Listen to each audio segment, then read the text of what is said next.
ಈ ಸಂದರ್ಭದಲ್ಲಿ ನಾವು ಯಾಕೆ ರಕ್ಷಣೆಯು ನಮ್ಮ ಜೀವನದಲ್ಲಿ ಶ್ರೇಷ್ಠವಾದದ್ದು ಅನ್ನೋದಕ್ಕೆ ನಾನು ನಿಮ್ಮ ಜೊತೆಯಲ್ಲಿ ಹೇಳ್ತಾ ಬರ್ತಾ ಇದ್ದೇನೆ. ದಯವಿಟ್ಟು ಗಮನಿಸಿ. ಬೈಬಲ್ನಲ್ಲಿ ನಾವು ನೋಡುವಾಗ ರಕ್ಷಣೆಯ ವಿಷಯ ಇಲ್ಲವೇ ಯೇಸು ಕ್ರಿಸ್ತನ ಸುವಾರ್ತೆ ಅನ್ಬೋದು. ಅದು ನಮ್ಮ ಜೀವನದಲ್ಲಿ ನಂಬಲು ಅರ್ಹತೆ ಉಳ್ಳದ್ದಾಗಿದೆ. ನಾವು ನಂಬೋದಕ್ಕೆ ಅರ್ಹತೆ ಆ ರಕ್ಷಣೆಗೆ ಇದೆ ಅನ್ನುವಂಥದ್ದನ್ನು ನಿಮ್ಮ ಜೊತೆಯಲ್ಲಿ ನಾನು ಹೇಳ್ತಾ ಇದ್ದೇನೆ. ದಯವಿಟ್ಟು ಗಮನಿಸ್ರಿ. ನಾವು ದಿನನಿತ್ಯ ಪ್ರಯಾಣ ಮಾಡ್ತೇವೆ.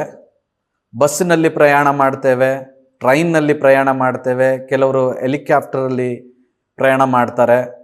ಪ್ರಯಾಣ ಮಾಡುವಾಗ ಆ ಡ್ರೈವರ್ ಬಗ್ಗೆ ನಾವು ಒಂದು ಯೋಚನೆಯನ್ನು ಮಾಡೋದಿಲ್ಲ.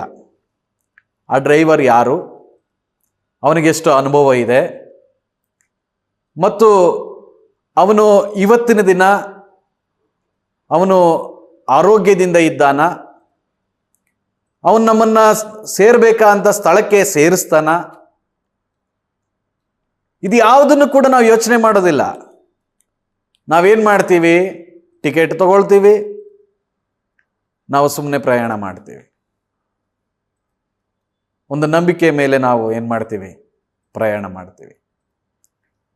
ಆದರೆ ದೇವರ ವಾಕ್ಯದಲ್ಲಿ ನಾವು ನೋಡುವಾಗ ದೇವರು ನಮಗೆ ಕೊಡುವಂಥ ರಕ್ಷಣೆಯನ್ನು ನಂಬುವುದಕ್ಕೆ, ನಾವು ನಂಬುವುದಕ್ಕೆ, ನೀವು ನಂಬುವುದಕ್ಕೆ ಪ್ರತಿಯೊಂದು ಅರ್ಹತೆ ಆ ರಕ್ಷಣೆಗೆ. ಅದಕ್ಕೋಸ್ಕರ ಅದು ಶ್ರೇಷ್ಠವಾದಂಥದ್ದು, ನಂಬಿಕೆಗೆ ಅರ್ಹತೆ ಉಳ್ಳಂಥದ್ದು.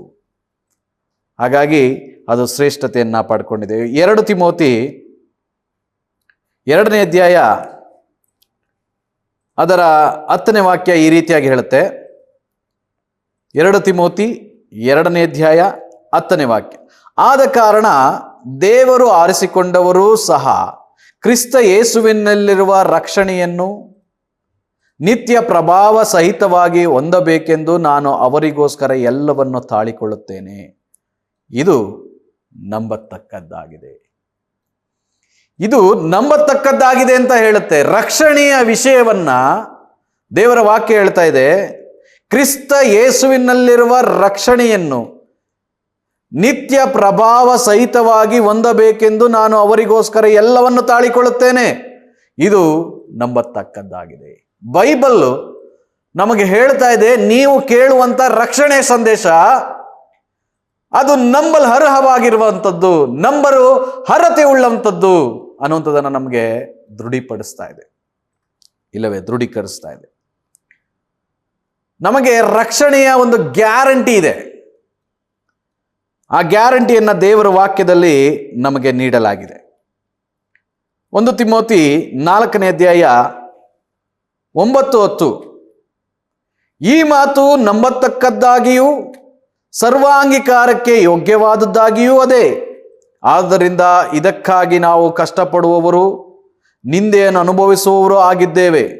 ಯಾಕೆಂದರೆ ಎಲ್ಲ ಮನುಷ್ಯರಿಗೆ, ವಿಶೇಷವಾಗಿ ನಂಬುವವರಿಗೆ ರಕ್ಷಕನಾಗಿರುವ ಜೀವವುಳ್ಳ ದೇವರನ್ನು ನಾವು ನಂಬಿದ್ದೇವೆ. ಗಮನಿಸಿದ್ರ? ಹಾಗಾಗಿ ನಮ್ಮ ರಕ್ಷಣೆಗೆ, ನಾವು ನಂಬುವಂಥ ರಕ್ಷಣೆಯ ವಿಷಯಕ್ಕೆ ಏನಿದೆ ಅದು ನಮ್ಮ ನಂಬಿಕೆಗೆ ಅರ್ಹತೆ ಉಳ್ಳದ್ದಾಗಿದೆ. 2 ಥೆಸಲೋನಿಕ 3ನೇ ಅಧ್ಯಾಯ 3ನೇ ವಾಕ್ಯ. ಆದರೆ ಕರ್ತನು ನಂಬಿಗಸ್ತನು, ಆತನು ನಿಮ್ಮನ್ನು ದೃಢಪಡಿಸಿ ನಿಮ್ಮನ್ನು ಕೇಡಿನಿಂದ ತಪ್ಪಿಸುವವನು. ಈ ವಾಕ್ಯ ನಮಗೆ ಏನು ಹೇಳುತ್ತೆ ಅಂತಂದ್ರೆ, ದೇವರು ಏನು ಮಾಡ್ತೀನಿ ಅಂತ ಹೇಳ್ತಾನೋ ಅದನ್ನು ಖಂಡಿತವಾಗಿ ಮಾಡೇ ತೀರ್ತಾನೆ. ಅದನ್ನು ಮಾಡುವಂಥ ದೇವರು, ಅದನ್ನು ಪೂರ್ತಿ ಮಾಡುವಂಥ ದೇವರು ನಮ್ಮ ದೇವರಾಗಿದ್ದಾನೆ.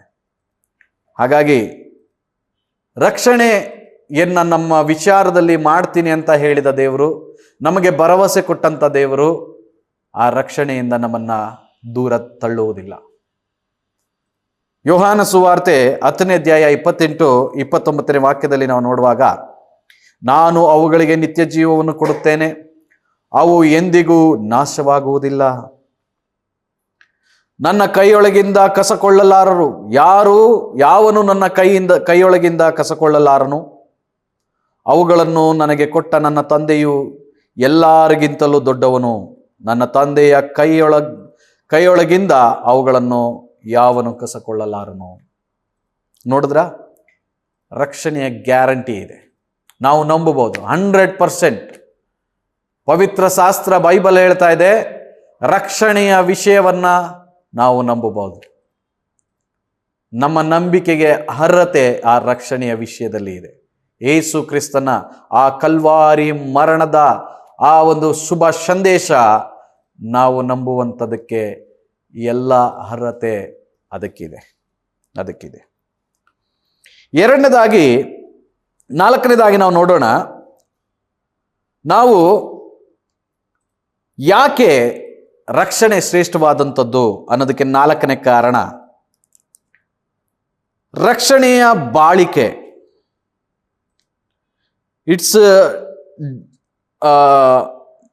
ಡ್ಯೂರಬಿಲಿಟಿ ಅಂತ ಹೇಳ್ಬೋದು. ರಕ್ಷಣೆಯ ಬಾಳಿಕೆ, ರಕ್ಷಣೆ ಬಾಳಿಕೆಯನ್ನು ನಾವು ನೋಡುವಾಗ, ಅದರ ಬಗ್ಗೆ ನಾವು ನೋಡುವಾಗ, ರಕ್ಷಣೆ ಶಾಶ್ವತವಾದಂಥದ್ದು. ಶಾಶ್ವತವಾದಂಥ ಭದ್ರತೆಯನ್ನ ರಕ್ಷಣೆ ನಮಗೆ ಕೊಡ್ತದೆ. ಪ್ರೇರೆ, ಒಂದು ಉದಾಹರಣೆಯನ್ನು ನಾನು ಹೇಳಬೇಕಾದ್ರೆ, ಒಬ್ಬ ತಂದೆ ತನ್ನ ಮಗುವಿನ ಕೈ ಹಿಡಿದು ರಸ್ತೆ ದಾಟುವಾಗ ಆ ಮಗು ಆ ಕಡೆ ಈ ಕಡೆ ಬರುವಂಥ ವಾಹನಗಳನ್ನು ನೋಡಿ ಆ ಮಗು ಭಯದಿಂದ ತಂದೆಯ ಕೈ ಬಿಡ್ತದೆ. ಆದರೆ ಗಮನಿಸ್ರಿ, ತಂದೆ ಆ ಮಗುವಿನ ಕೈನ ಎಂದಿಗೂ ಬಿಡೋದಿಲ್ಲ. ಆ ಮಗುವಿನನ್ನ ರಸ್ತೆಯನ್ನ ದಾಟಿಸ್ತಾನೆ. ಹಾಗಾಗಿ ಈ ಒಂದು ಉದಾಹರಣೆ ನಮಗೆ ಏನನ್ನ ಅರ್ಥ ಮಾಡಿಸ್ತದೆ ಅಂತಂದ್ರೆ, ರಕ್ಷಣೆ ಅನ್ನುವಂಥದ್ದು ಅದು ಶಾಶ್ವತವಾದಂಥ ಒಂದು ಭದ್ರತೆಯನ್ನು ನಮಗೆ ಕೊಡ್ತದೆ. ಇಬ್ರಿದವರಿಗೆ ಬರೆದಂಥ ಪತ್ರಿಕೆ 9ನೇ ಅಧ್ಯಾಯ 12ನೇ ವಾಕ್ಯ. ಇಬ್ರಿಯದವರಿಗೆ ಬರೆದ ಪತ್ರಿಕೆ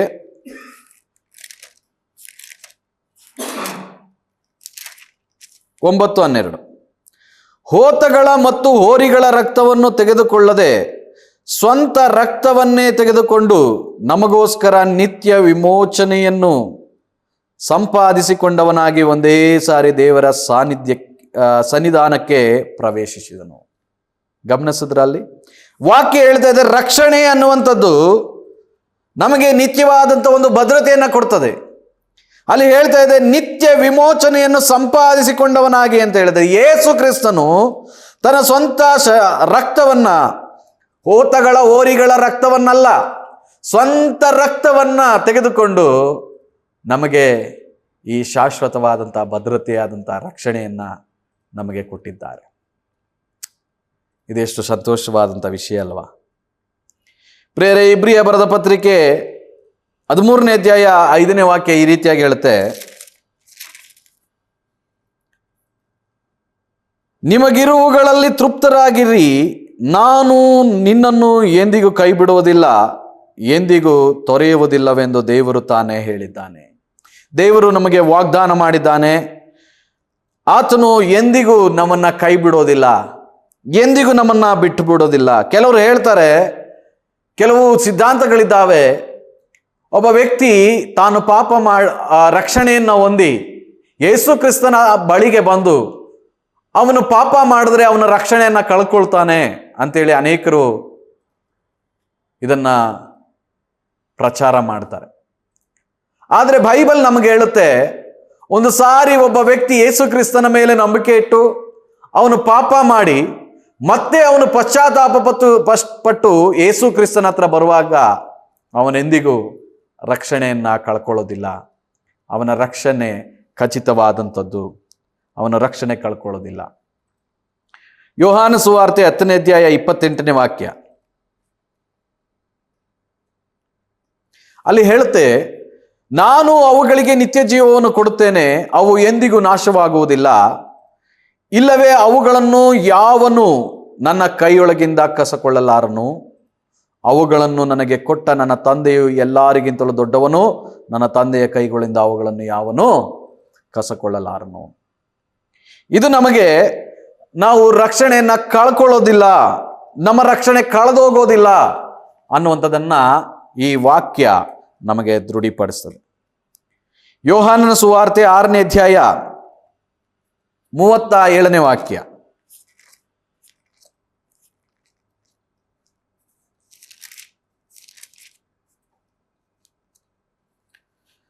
ತಂದೆಯು ನನಗೆ ಕೊಡುವಂಥವರೆಲ್ಲರೂ ನನ್ನ ಬಳಿಗೆ ಬರುವರು ಮತ್ತು ನನ್ನ ಬಳಿಗೆ ಬರುವವನನ್ನು ನಾನು ತಳ್ಳಿಬಿಡುವುದೇ ಇಲ್ಲ.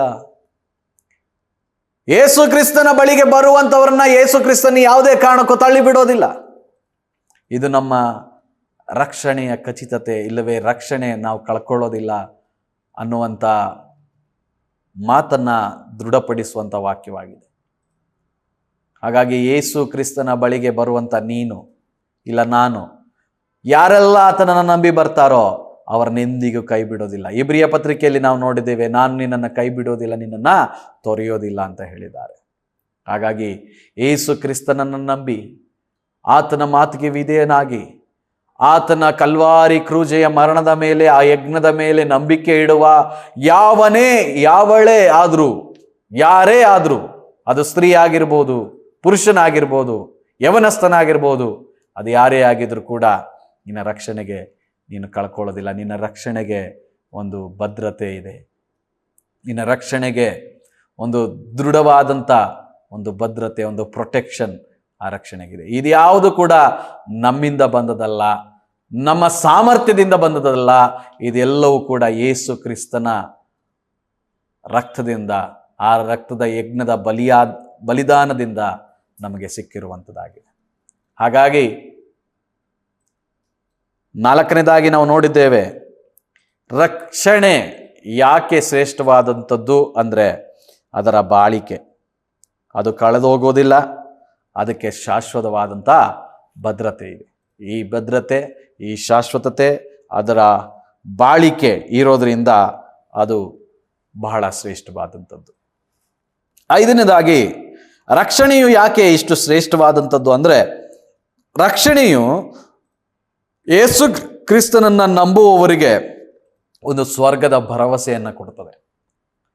ಒಂದು ಭರವಸೆ ನಮಗಿದೆ. ಪ್ರತಿಯೊಬ್ಬ ವ್ಯಕ್ತಿ ಯಾರು ಯೇಸು ಕ್ರಿಸ್ತನ ನಂಬುತ್ತಾರೋ ಅವರಿಗೆ ಒಂದು ಭರವಸೆಯನ್ನು ದೇವರು ತನ್ನ ವಾಕ್ಯದ ಮೂಲಕ ಕೊಟ್ಟಿದ್ದಾರೆ.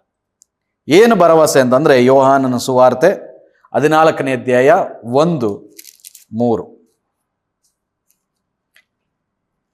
ಅಲ್ಲಿ ಹೇಳಿದೆ, ನಿಮ್ಮ ಹೃದಯವು ಕಳವಳಗೊಳ್ಳದೆ ಇರಲಿ, ದೇವರನ್ನು ನಂಬಿರಿ, ನನ್ನನ್ನು ನಂಬಿರಿ. ನನ್ನ ತಂದೆಯ ಮನೆಯಲ್ಲಿ ಬಹಳ ಬೀಡಾರಗಳು ಅವೆ, ಇಲ್ಲದಿದ್ದರೆ ನಿಮಗೆ ಹೇಳುತ್ತಿದ್ದೆನು. ನಿಮಗೆ ಸ್ಥಳವನ್ನು ಸಿದ್ಧ ಮಾಡುವುದಕ್ಕೆ ಹೋಗುತ್ತೇನಲ್ಲ. ನಾನು ಹೋಗಿ ನಿಮಗೆ ಸ್ಥಳವನ್ನು ಸಿದ್ಧ ಮಾಡಿದ ಮೇಲೆ ತಿರುಗಿ ಬಂದು ನಿಮ್ಮನ್ನು ಕರಕೊಂಡು ಹೋಗಿ ನನ್ನ ಬಳಿ ಸೇರಿಸಿಕೊಳ್ಳುವೆನು. ಯಾಕೆಂದರೆ ನಾನಿರುವ ಸ್ಥಳದಲ್ಲಿ ನೀವು ಸಹ ಇರಬೇಕು, ಮತ್ತು ನಾನು ಹೋಗುವ ಸ್ಥಳದ ಮಾರ್ಗವು ನಿಮಗೆ ತಿಳಿದದೆ ಅಂದನು.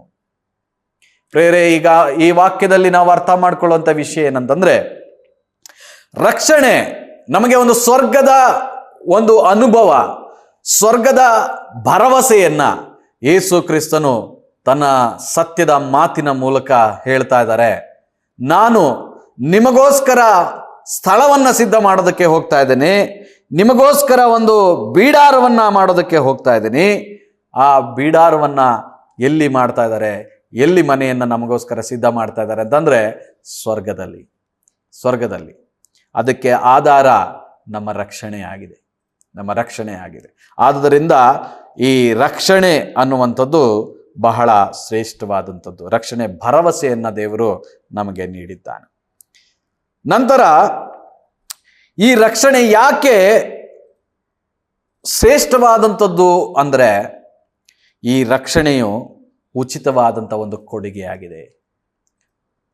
ಉಚಿತವಾದಂಥ ಕೊಡುಗೆಯಾಗಿದೆಯಲ್ಲ, ಯಾಕೆ ಇದನ್ನ ಶ್ರೇಷ್ಠ ಅಂತ ಹೇಳ್ತೀರಾ? ಉಚಿತವಾಗಿ ಸಿಕ್ಕಿದೆಯಲ್ಲ, ಉಚಿತವಾಗಿ ಸಿಗೋದೆಲ್ಲ ಲೋ ಕ್ವಾಲಿಟಿ ಇದೆಯೋ, ಮತ್ತೆ ಅದಕ್ಕೆ ಅಷ್ಟು ಒಂದು ಪ್ರಾಮುಖ್ಯತೆಯನ್ನು ಲೋಕದಲ್ಲಿ ಕೊಡೋದಿಲ್ಲ ಅಂತೇಳಿ ಅನೇಕರು ಕೇಳ್ಬೋದು. ಆದರೆ ನಿಜವಾಗಲೂ ಉಚಿತವಾಗಿ ಸಿಕ್ಕಿದೆ, ಆದರೆ ಅದಕ್ಕೆ ಬೆಲೆ ಇದೆ. ಅದು ನಿಜವಾಗಲೂ ಬಹಳ ಶ್ರೇಷ್ಠವಾದಂಥದ್ದು. ಉದಾಹರಣೆಗೆ ಹೇಳಬೇಕಾದ್ರೆ, ನಾವು ನೀವು ಉಸಿರಾಡ್ತಾ ಇರ್ತಕ್ಕಂಥ ಗಾಳಿ ನಾವು ದುಡ್ಡು ಕೊಟ್ಟು ಕೊಂಡುಕೊಂಡಿದ್ದ, ನಾವು ಹಣದಿಂದ ಸಂಪಾದನೆ ಮಾಡಿದ್ದ? ಇಲ್ಲ ಅಲ್ವಾ? ಒಂದು 2 ನಿಮಿಷ ಒಬ್ಬ ವ್ಯಕ್ತಿ 2 ನಿಮಿಷ ಇಲ್ಲ 5 ನಿಮಿಷ ಉಸಿರಾಟ ಮಾಡಲಿಲ್ಲ ಅಂದರೆ, ಅವನು ಉಸಿರಾಡಲಿಲ್ಲ ಅಂತಂದ್ರೆ ಅವನ ಸ್ಥಿತಿ ಏನಾಗುತ್ತೆ? ಹೌದಲ್ವಾ? ಅವನ ಪ್ರಾಣ ಹೋಗುತ್ತೆ, ಅವನ ಜೀವ ಹೋಗುತ್ತೆ. ಈ ನಾವು ಉಸಿರಾಡ್ತಕ್ಕಂಥ ಉಸಿರು ಅದು ಉಚಿತವಾಗಿದೆ, ದೇವರು ನಮಗೆ ಉಚಿತವಾಗಿ ಕೊಟ್ಟಿದ್ದಾನೆ. ಆದರೆ ಆ ಗಾಳಿಯನ್ನು ನಾವು, ಅದರ ಕ್ವಾಲಿಟಿ ಕಡಿಮೆ, ಅದು ಅಷ್ಟು ಏನಿಲ್ಲ, ಅದಕ್ಕೆ ಅಷ್ಟು ಸಾಮರ್ಥ್ಯ ಇಲ್ಲ ಅಂತ ಹೇಳ್ಬೋದಾ? ಇಲ್ಲ ಅಲ್ವಾ? ಹಾಗಾಗಿ ದೇವರು ನಮಗೆ ಉಚಿತವಾಗಿ ಕೊಟ್ಟಿರ್ಬೋದು, ಆದರೆ ಅದು ಬಹಳ ಶ್ರೇಷ್ಠವಾದಂಥದ್ದು, ಬಹಳ ಶ್ರೇಷ್ಠವಾದಂಥದ್ದು. ಈಗ ಮತ್ತೊಂದು ಉದಾಹರಣೆಯನ್ನು ಹೇಳ್ತೀನಿ. ನಿಮಗೆ ಮಕ್ಕಳಿರ್ತಾರೆ ಅಂದ್ಕೊಳ್ಳಿ. ಆ ಮಕ್ಕಳು ಯಾವುದೋ ಒಂದು, ನೀವು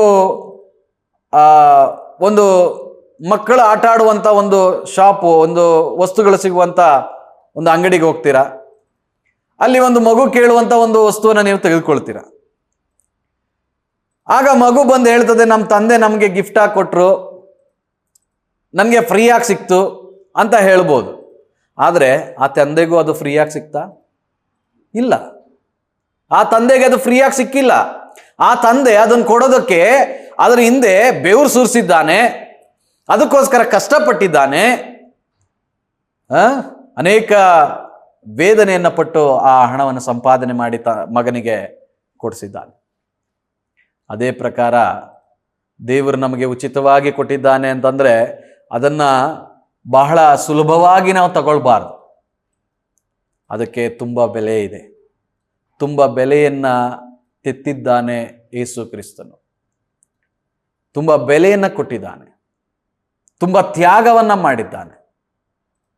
ಆತನು ಈ ರಕ್ಷಣೆಯನ್ನು ನಮಗೆ ಕೊಡೋದಕ್ಕಾಗಿ ಅವಮಾನಗಳು, ಅಪಮಾನಗಳು, ನಿಂದನೆ, ಎಲ್ಲ ರೀತಿಯ ಕಷ್ಟ, ಎಲ್ಲ ರೀತಿಯ ಶೋಧನೆಗಳನ್ನು ಎದುರಿಸಿ ಅವುಗಳನ್ನೆಲ್ಲ ಜಯಿಸಿ ಯೇಸು ಕ್ರಿಸ್ತನು ನಮಗೆ ರಕ್ಷಣೆಯನ್ನು ಉಚಿತವಾಗಿ ಕೊಟ್ಟಿದ್ದಾನೆ. ಉಚಿತವಾಗಿ ಕೊಟ್ಟದ್ದು ಅಂದ ಮಾತ್ರಕ್ಕೆ ಅದಕ್ಕೆ ಶ್ರೇಷ್ಠತೆ ಇಲ್ಲ ಅಂತಲ್ಲ, ಅದಕ್ಕೆ ಖಂಡಿತವಾಗಿಯೂ ಶ್ರೇಷ್ಠತೆ ಇದೆ, ಶ್ರೇಷ್ಠತೆ ಇದೆ. ಅದನ್ನು ನಾವು ಅರ್ಥ ಮಾಡ್ಕೊಳ್ಬೇಕು.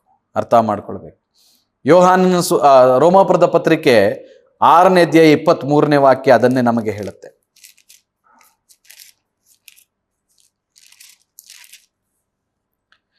ಪಾಪವು ಕೊಡುವ ಸಂಬಳ ಮರಣ, ದೇವರ ಉಚಿತಾರ್ಥ ವರವು ನಮ್ಮ ಕರ್ತನಾದ ಕ್ರಿಸ್ತ ಯೇಸುವಿನಲ್ಲಿರುವ ನಿತ್ಯ ಜೀವ. ಯೇಸು ಕ್ರಿಸ್ತನಲ್ಲಿ ನಮಗಿರುವಂಥ ನಿತ್ಯ ಜೀವ, ಇದು ಯೇಸು ಕ್ರಿಸ್ತನಿಂದ ಮಾತ್ರ ಸಿಗುವಂಥದ್ದಾಗಿದೆ, ಬೇರೆಲ್ಲೂ ಸಿಗಲ್ಲ. ನೀವು ಎಲ್ಲೇ ಇದಕ್ಕೋಸ್ಕರ ನಾನು ರಕ್ಷಣೆ ಹೊಂದಬೇಕು, ನಾನು ನಿತ್ಯ ಜೀವ ಪಡ್ಕೊಳ್ಬೇಕು ಅಂತೇಳಿ ನೀವು ಎಷ್ಟೇ ದುಡ್ಡು ಕೊಟ್ಟರೂ ಕೂಡ, ಎಷ್ಟೇ ಕೋಟಿ ಕೊಟ್ಟರೂ ಕೂಡ ಈ ರಕ್ಷಣೆ ನಿಮಗೆ ಸಿಗೋದಿಲ್ಲ. ಈ ರಕ್ಷಣೆ ನಿಮಗೆ ಯಾವುದರಿಂದ ಸಿಗುತ್ತೆ ಅಂತಂದರೆ, ಯೇಸು ಕ್ರಿಸ್ತನನ್ನು ನಿಮ್ಮ ಬಾಯಿಂದ ಸ್ವಂತ ರಕ್ಷಕನು, ನಾನು ಪಾಪಕ್ಕಾಗಿ ಯೇಸು ಕ್ರಿಸ್ತನು ಸತ್ತಿದ್ದಾರೆ, ಆತನ ನಂಬಿದ್ರೆ ನಾನು ರಕ್ಷಿಸಲ್ಪಡ್ತೀನಿ, ನಿತ್ಯ ಜೀವ ನನಗೆ ಸಿಗ್ತದೆ ಅಂತೇಳಿ ನಂಬುವ ಆ ಕ್ಷಣ ನಿನಗೆ ರಕ್ಷಣೆ ಸಿಗುತ್ತೆ. ಪ್ರಿಯರೇ, ಈ ಭದ್ರತೆಯ ರಕ್ಷಣೆ ನಿನಗೆ ಬೇಕಾ? ಈ ಶಾಶ್ವತವಾಗಿರುವಂಥ ರಕ್ಷಣೆ ನಿನಗೆ ಬೇಕಾ? ಈ ನಂಬಲ ಅರ್ಹತೆ ಇರುವಂಥ ರಕ್ಷಣೆ ನಿನಗೆ ಬೇಕಾ? ಜನರ ಜೀವಿತಗಳನ್ನ ಬದಲಾಯಿಸುವಂತ ಶಕ್ತಿ, ಸಾಮರ್ಥ್ಯ ಇರುವಂತ ಈ ರಕ್ಷಣೆ ನಿನಗೆ ಬೇಕಾ? ಎಲ್ಲರಿಗೂ ಲಭ್ಯ ಇರುವಂತ ರಕ್ಷಣೆ ನಿನಗೆ ಬೇಕಾ? ಹಾಗಾದ್ರೆ ಒಂದು ಕೆಲಸ ಮಾಡಬೇಕು, ನೀನು ಯೇಸು ಕ್ರಿಸ್ತನನ್ನ ಸ್ವಂತ ರಕ್ಷಕನಾಗಿ ನೀನು ಅಂಗೀಕರಿಸಬೇಕು. ಅಂದ್ರೆ ನಿನ್ನ ದೇವರು ಯೇಸು ಕ್ರಿಸ್ತನೇ ಮಾತ್ರ ಈ ಲೋಕದಲ್ಲಿ ಏಕೈಕ ದೇವರು. ಆತನನ್ನ ಬಿಟ್ಟರೆ ಬೇರೆ ದೇವರಿಲ್ಲ. ಆತನು ನನ್ನ ಪಾಪಕ್ಕಾಗಿ ಸತ್ತಿದ್ದಾನೆ. ಆತನು ನನ್ನ ವಿಮೋಚನೆಗಾಗಿ ತನ್ನನ್ನು ಬಲಿಯಾಗಿ ಅರ್ಪಿಸಿದ್ದಾನೆ ಅಂತೇಳಿ ನೀನು ನಂಬುವುದಾದರೆ, ಈ ನಂಬಿಕೆಯಿಂದ ನೀನು ಬರುವುದಾದರೆ, ನೀನು ಎಷ್ಟೇ ದೊಡ್ಡ ಪಾಪಿಯಾಗಿರು, ನೀನು ಎಷ್ಟೇ ದೊಡ್ಡ ಪಾಪವನ್ನ ಮಾಡಿರು, ನಿನ್ನನ್ನು ಯಾರೇ ಕೈ ಬಿಟ್ಟಿದ್ರು ಕೂಡ ಯೇಸು ನಿನ್ನನ್ನು ಕೈ ಬಿಡೋದಿಲ್ಲ. ಯೇಸು ನಿನ್ನನ್ನು ರಕ್ಷಿಸೋದಕ್ಕೆ ಸಾಮರ್ಥ್ಯವುಳ್ಳವನಾಗಿದ್ದಾನೆ. ಆ ರಕ್ಷಣೆ ನಿನಗೆ ಬೇಕಾದರೆ ಈ ಕ್ಷಣದಲ್ಲಿ ಅದು ಉಚಿತವಾಗಿದೆ. ಎಫೆಸದವರಿಗೆ ಬರೆದ ಪತ್ರಿಕೆ 2ನೇ ಅಧ್ಯಾಯ 8ನೇ ವಾಕ್ಯ ನಮಗೆ ಈ ರೀತಿಯಾಗಿ ಹೇಳುತ್ತೆ.